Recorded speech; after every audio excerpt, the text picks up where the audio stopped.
That's too Hi, funny. Representative Boehnke. How are you? I'm doing great, Stephanie. How are you? Good, good. Thank you. Thanks for meeting with us on a Saturday morning during session. That's commitment right there. Oh, happy to. I think that's the best part of this job. And when you're honored and humbled to represent the people, it gets you up in the morning, gets you motivated to talk about all the efforts that we're trying to do in the state to help people out. Well, I definitely have noticed you've been very, very busy. So why don't you tell us, first of all, what's it like, this remote session? What are some of the things that you're seeing and experiencing? Besides some of the technical difficulties, that's the big thing. It just kind of, when we're going through what the different images are of being remote, how to go through Zoom, how to do this Microsoft Teams, this collaborative environment, and to make sure that we're still fulfilling our goals that we want to do to reach out and have more transparency, more accountability into the process. While we're still working bills, we're still going to committee, we're still doing all the things we can do, but that nuance of having to do it in this remote, I think it's still kind of the bigger issue that we're trying to still grapple with. And we're learning, we're improving, it's getting better, but there's still some quirks about it that we're still, I don't know, having some issues with. Yeah. Have you been at Olympia at all? I have. We came up there the first day. So I spent the first day or so up there. We had to, for the constitutional rights, go ahead and vote in the rules and then the speaker, and then make sure we get everything kind of kicked off for the session.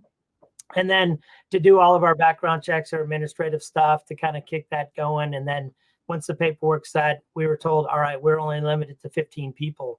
So that's when you get to the who's got the most priority of remote internet. You got the high-speed internet. You got places where you can go that's kind of stable.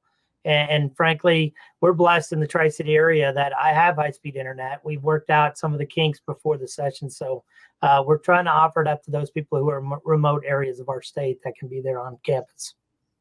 Gotcha. Do you plan on heading to Olympia at all this session? Yeah, every couple of weeks, I still personally go up there. I want to make sure we're still on the ground. We're still in touch. We still know what's happening in the Capitol and then kind of around there, because I think you lose some touch as a leader if you're not really on the ground and kind of feeling out what's happening. But the other is it gives us an opportunity as well to reach back to people like you and have these venues to where we can voice what's really happening up there, communicate the issues, and even prepare for the next several bills that are coming up, which I think we're going to discuss here this morning. I hope to. Yeah, let's dive right in, Representative. So what legislation are you working on, or are you seeing that you think our business community here would be most interested in knowing about? Well, I appreciate that, Stephanie, because one of the big ones was the first one coming off the floor yesterday. Yesterday was our first big floor session with the first bills coming out of committee. And we wanted to send a message to businesses across the state, small businesses who have been impacted, those that have been calling us, emailing, stopping me in the streets, telling me, hey, let's meet for coffee because I really have a problem. Those who are really impacted and the families that are impacted. We went out and we had a bipartisan effort with Representative Wallen out of the 48th on House Bill 1095 that allows us to, if you received any money, federal assistance throughout this, whether it's PPP and the programs that you run here at the Tri-City Chamber, that you would not be taxed again on that. It's that double taxation that you're already down, you're already hurting. So why are we as a government going to continue to pile on as the way we looked at it? We got to get some kind of efforts of relief. And this was one of the big ones that we did. And I was so honored that when she reached out to me and said, I know how much you're doing in the economic development, the business community, and reaching out there, and the efforts with your help and others in our community to make sure we get that voice heard in Olympia. And it was, and that was the first one. And I'm honored that we got that through. It was unanimously voted out of committee and then onto the floor, unanimously off the floor. And it sent it over to the Senate yesterday evening. So we're on our way to a good start, I think, in the session with that bill. I saw that, and I watched the hearing and watched the committee and saw that unanimous vote, and I gave out a little whoop whoop. Right. Way to go for Tri-City businesses, and I know there will be a lot of grateful people that know you've worked hard on that. So thank you so much, Representative Boehnke. So what else are you seeing? And just so you know, that came back from our COVID impact survey to our member businesses as our number one priority is COVID relief. That's what they need. That's what they want. That's what they want our focus to be on. This session is COVID relief. So you hit the nail on the head right there, and we really appreciate your work. So thanks so much. And it means a lot and to hear that, but it's a team effort. We're all in this together. And if we truly are, then we need to have those kind of realistic solutions that are out there and really hear from the business community what we can do to make sure our government is working for the people. So thank you very much. And hopefully we continue that. And that's where these next couple bills that you're hearing in the news, a lot of things that are going on, that we remain focused on that COVID relief, that COVID impact that is going on. That's our number one goal. That's what we've been affected by. And we need to stay focused on those efforts and keep laser focused throughout this whole session. It's heartening to see the bipartisan effort there as well. So definitely. Congrats on that. So what other bills are you working on? Well, we got a big one coming up. It's called the Best Manufacturing Act. And that's where we're looking at making Washington State number one in the nation for manufacturing. This gets at the next step of recovery of how we continue to push out a good message, bipartisan across the board, that says we want to get everybody back to work. We want more jobs in our state than ever before. And we think we can get 300,000 jobs by 2030.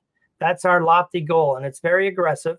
People have already told me, but we've got a big bipartisan effort.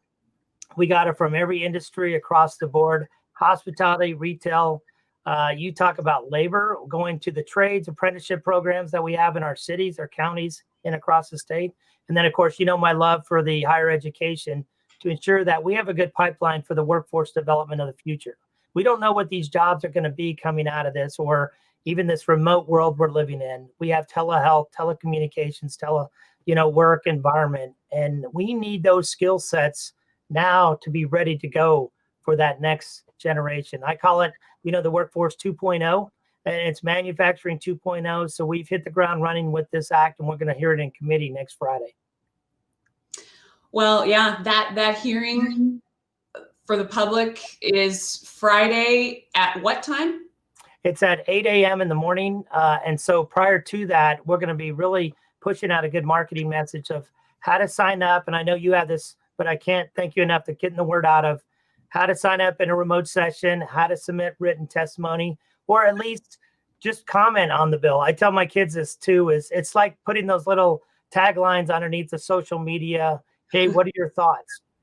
Send it to us, all the above, send it to every one of us. We do read that. Our aides read that. Our staff reads it. So we want to hear your voice in committee. We want to make sure your voice is heard. Thank you. So one comment on the Best Manufacturing Act. Number one, what does BEST stand for? Did you make that up? Was that your acronym? No. It was one of our staffers. We were kind of going around and saying, what would be the best thing to have that message out there? We want to be the best. We want Washington to be the best in all Washingtonians. So we kind of threw out what are the big words, and you've seen this in some of the committees and things we've done, but building economic strength through manufacturing. That's where the best comes from. So BEST, that building economic strength through is the T, and then Manufacturing Act. So we think we can get there. We know we have the opportunities. And going out to, I got a shout out to Lisa Brown, Department of Commerce, as well as the governor's office. It fits into the clean energy, fits into our regionalization, and it fits into where, as we downsize from Hanford and do the cleanup in the Tri-City area, we have an opportunity to bring in, retain, recruit more manufacturing now than ever. So it just looks like that win-win-win all around. Well, we support you at the regional chamber. I, for one, am going to be at that hearing and haven't signed up yet, but I plan to. Yes. And thank you so much for all your efforts and all our hard work in Olympia. Do you have any last parting words for us? Well, we got a lot more coming. We haven't given up on the extra work we need to do with COVID. Like you said, that economic laser focus we're going to do in committee. Honored to be the ranking member on the economic community development that we're going to look at. So want to reach out and challenge others if they have any other great ideas that we can do that are impacting your businesses and impacting our community, to reach out to us. There's still time to drop bills. There's still time to get that message out there. And we want to go ahead and do that and have real world solutions that we can impact people now. This is why we called for the special session back in June. This is why we called for it back in March. We haven't forgotten what we've gone through these ups and downs, the circus we call this historic pandemic that we're going through. And we'll never probably forget it, frankly. But it means a lot to us to make sure we're doing the right thing so we're not impacted our next generations, that we're coming out of this the right way. And we're really here for people that we want to keep as, I believe, the backbone of our economy, the backbone of our city, and the workforce of the future. So, well, again, thank you so much for all your hard work and for meeting with us on a Saturday morning. Thank you, Stephanie. Appreciate you having me. And thanks for all you do. Of course, you do great work. And then you and your team, the hard work and dedication you have of helping keep that word out in the community as well. So thank you. We'll do that. Thanks again. Have a good day. All right. Take care. Bye-bye.